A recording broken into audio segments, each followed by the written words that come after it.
और Hormuz strait America और Iran की जंग का एपी सेंटर बन चुका है। डर है कि ईरान युद्ध का दूसरा चरण यहीं से शुरू होगा और इसकी वजह है समंदर में ईरान की नाकाबंदी, जिसे अमेरिका लागू कर चुका है। ट्रंप का प्लान यहां से गुजरने वाले ईरानी जहाजों को रोककर ईरान को बेड़ियों में बांधना है, ताकि ट्रंप मुस्तफा को अपनी शर्तें मानने के लिए मजबूर कर सके और आखिरकार अमेरिकी राष्ट्रपति खुद को विजेता घोषित कर पाए। इसके लिए ट्रंप ने ईरान के खिलाफ ठीक वेनेजुएला जैसी व्यूह रचना की है। लेकिन सवाल है कि क्या ट्रंप का प्लान कामयाब हो पाएगा या फिर यह ईरान जंग के दूसरे चरण का आरंभ होगा। इस रिपोर्ट में देखिए। 7:30 के बाद से अमेरिका ने समंदर में ईरान की नाकाबंदी शुरू कर दी। किसी भी ईरानी जहाज को ओमान की खाड़ी से आगे बढ़ने नहीं दिया जाएगा, न ही किसी भी जहाज को ओमान की खाड़ी में एंट्री दी जाएगी, जिसकी मंजिल ईरानी बंदरगाह होगी। ईरान अपने कुल व्यापार का 90% फारस की खाड़ी से करता है। ईरान को तेल से प्रतिदिन करीब 14 करोड़ डॉलर की कमाई होती है। इसके अलावा पेट्रोकेमिकल से प्रतिदिन 5.4 करोड़ डॉलर की आय होती है। ईरान 9 करोड़ डॉलर की कीमत के खनिज और धातु का निर्यात भी करता है, यानी नाकाबंदी से करीब 28 करोड़ डॉलर का निर्यात बंद हो जाएगा। इसके अलावा जो 16 करोड़ डॉलर का ईरान आयात करता है वो भी बंद हो जाएगा, यानी ईरान को प्रतिदिन करीब 44 करोड़ डॉलर का नुकसान होगा। ये नाकाबंदी अगर 1 महीने चलती है तो नुकसान 1300 करोड़ डॉलर के आंकड़े को पार कर जाएगा। और फारस की खाड़ी और ओमान की खाड़ी में ईरान के 4 बड़े बंदरगाह हैं: इमाम खुमैनी, बंदर अब्बास, जास्क और चाबहार। यहां से ईरान तेल, पेट्रोकेमिकल और दूसरे सामान का निर्यात करता है, जबकि खर्क द्वीप से सबसे ज्यादा तेल का निर्यात होता है। अब अमेरिका ड्रोन्स के जरिए इन सभी द्वीपों पर नजर रख रहा है। साथ ही खर्क द्वीप पर भी उसकी पैनी नजर है। यहां मौजूद जहाजों की हर मूवमेंट की खबर अमेरिका के पास है। अगर ये जहाज बंदरगाहों से आगे बढ़ते हैं तो इन्हें फारस की खाड़ी के एंट्री पॉइंट पर रोक दिया जाएगा, जिसके लिए यहां अमेरिकी नौसेना की जबरदस्त तैनाती है। Aircraft carrier USS Abraham Lincoln अपने साथ मौजूद 3 डिस्ट्रॉयर के साथ यहां मोर्चा संभाले हुआ है। साथ ही यूएसएस त्रिपोली, यूएसएस ऑर्लियांस और USS Rushmore amphibious carrier ship भी यहां नाकाबंदी करने के लिए तैयार है। सवाल है कि अगर ईरानी शिप यहां पहुंचे तो क्या होगा। रिपोर्ट्स की माने तो अमेरिका इन शिप्स पर कब्जा कर सकता है। यूएसएस अब्राहम लिंकन या दूसरे एम्फीबियस शिप से हेलीकॉप्टर के जरिए अमेरिकी मरीन कमांडो शिप के पास पहुंचेंगे और इन जहाजों को अपने कब्जे में ले लेंगे। चीन के तेल आयात का लगभग आधा हिस्सा हॉर्मुज स्ट्रेट से होकर गुजरता है, जिसमें एक बड़ा हिस्सा उसे ईरान से मिलता है। लेकिन ईरान पर प्रतिबंधों की वजह से चीन इसे दुनिया से छिपाता है। वो अपने आधिकारिक डेटा में ईरान से तेल आयात नहीं दिखाता। KPLER ट्रैफिक फर्म की रिपोर्ट में दावा है कि चीन रूस के बाद सबसे ज्यादा तेल का आयात ईरान से करता है। ईरान का तेल मलेशिया और इंडोनेशिया जैसे देशों से रीब्रांड कर चीन पहुंचाया जाता है। यही वजह है कि चीन के तेल आयात की लिस्ट में मलेशिया तीसरे नंबर पर आता है। और चीन तक ईरान अपनी शैडो फ्लीट के जरिए तेल पहुंचाता है। ईरानी तेल टैंकर खर्क द्वीप से तेल लेकर चीन भेजे जाते हैं, जो खर्क के बाद फारस की खाड़ी से होते हुए स्ट्रेट ऑफ हॉर्मुज पहुंचते हैं। इससे आगे ओमान की खाड़ी और अरब सागर से होते हुए हिंद महासागर में जा पहुंचते हैं। वहां से मलक्का स्ट्रेट पार करके मलेशिया के पास तक पहुंचते हैं, जहां होता है बड़ा खेल। मलेशिया के जोहोर समुद्री क्षेत्र में ईरानी टैंकर से ऑयल शिफ्टिंग होती है। चीन के टैंकर में तेल शिफ्ट किया जाता है, जिस पर इंडोनेशिया या फिर मलेशिया का फ्लैग लगाया जाता है, जहां से शैडो फ्लीट को साउथ चाइना सी से चीनी पोर्ट तक पहुंचाया जाता है। फिर शेंजेन पोर्ट पर तेल उतारा जाता है। ईरान ने 2025-26 में चीन को करीब 90% क्रूड ऑयल सप्लाई किया है। यह तेल डार्क फ्लीट टैंकर से पहुंचाया गया। AIS यानी ऑटोमेटिक आइडेंटिफिकेशन सिस्टम बंद करके टास्क फोर्स को चकमा दिया गया। शिप का नाम और फ्लैग बदलकर सप्लाई की जाती है। हॉर्मुज डेडलाइन खत्म होने के बाद ट्रंप का एक पोस्ट आया। देखिए बड़ी खबर, नाकेबंदी के पास जहाज आए तो तबाह कर देंगे, करीब आने वाले जहाजों को नष्ट कर देंगे। हॉर्मुज में अमेरिका ने नाकेबंदी शुरू की है। ईरानी नेवी पूरी तरह तबाह हो चुकी है, ट्रंप ने कहा है।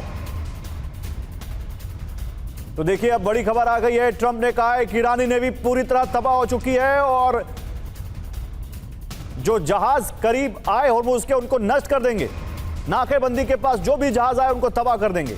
हॉर्मुज डेडलाइन खत्म होने के बाद ट्रंप ने यह पोस्ट किया है। तो ट्रंप ने अब हॉर्मुज को एपिसेंटर बना दिया है वॉर का और कह रहे हैं कि हमारे नाकेबंदी के करीब जो आया उसको नष्ट कर देंगे। ईरान की नेवी तो पहले ही खत्म हो चुकी है।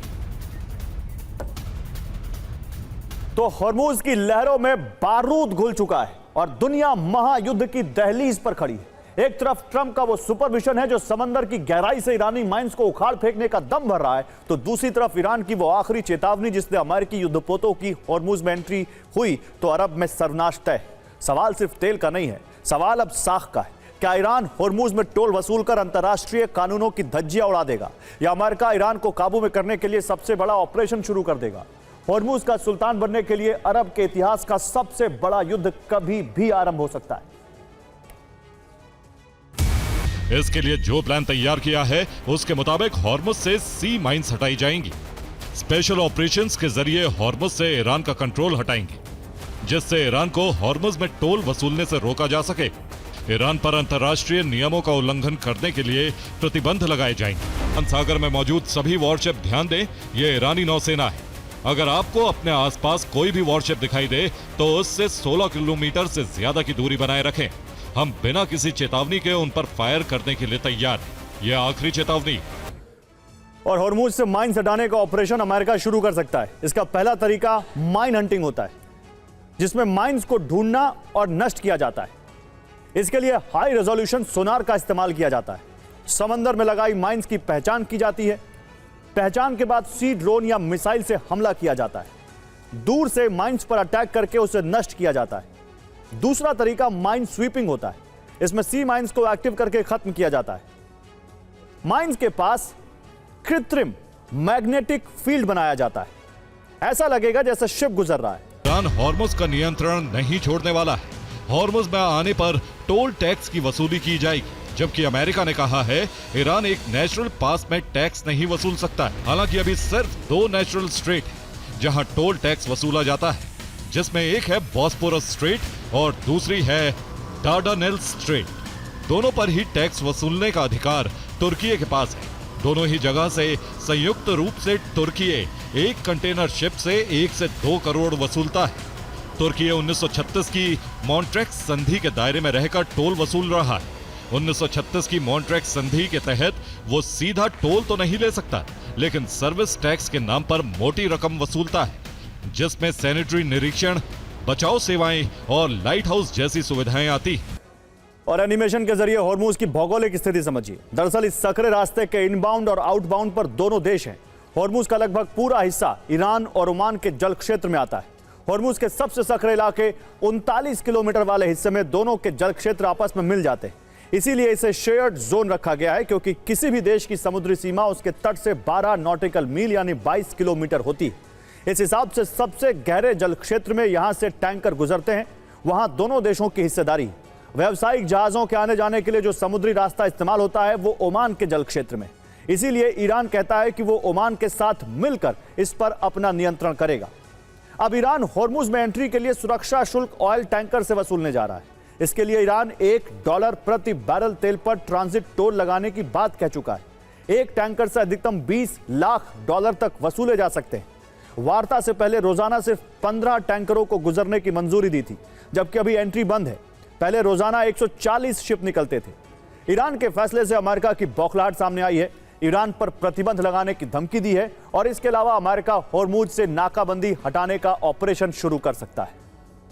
अब दुनिया में एक बड़ा खतरा दस्तक दे सकता है, क्योंकि ट्रंप की दी हुई डेडलाइन खत्म हो गई है। अब अमेरिका हॉर्मुज को ब्लॉक कर रहा है, जबकि दूसरी तरफ ईरान ने धमकी दी है कि प्रॉक्सी गुट हूती बाब अल मंदेब को ब्लॉक कर सकता है। और अगर ऐसा हुआ तो क्या असर होगा, यह समझिए। खाड़ी देशों में कोहराम मचेगा। दुनिया में बड़ा तेल संकट पैदा हो सकता है। तेल के दाम बहुत तेजी से बढ़ सकते हैं। 2 रूट ब्लॉक होने पर सिर्फ ओमान तेल भेज पाएगा। सऊदी अरब, यूएई, कतर भी तेल नहीं भेज पाएंगे। सऊदी की ईस्ट वेस्ट पाइपलाइन से सप्लाई नहीं हो पाएगी। बहरीन, कुवैत, इराक का भी रूट जाम हो जाएगा। दुनिया के कुल सप्लाई का 30% तक तेल सप्लाई बाधित हो जाएगी। तेल के दाम $150 प्रति बैरल पार होने का अंदेशा है। इससे एशियाई देश सबसे ज्यादा प्रभावित होंगे। शेयर बाजार में भारी गिरावट आ सकती है।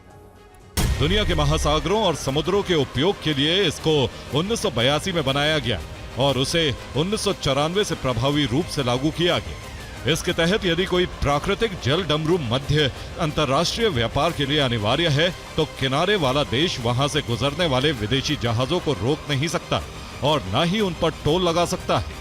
अमेरिका का कहना है कि ईरान ने UNCLOS की संधि पर हस्ताक्षर किए हैं। इसलिए वो फ्री पैसेज देने के लिए बाध्य है। लेकिन ईरान का कहना है कि उसकी संसद ने इसे पास नहीं किया।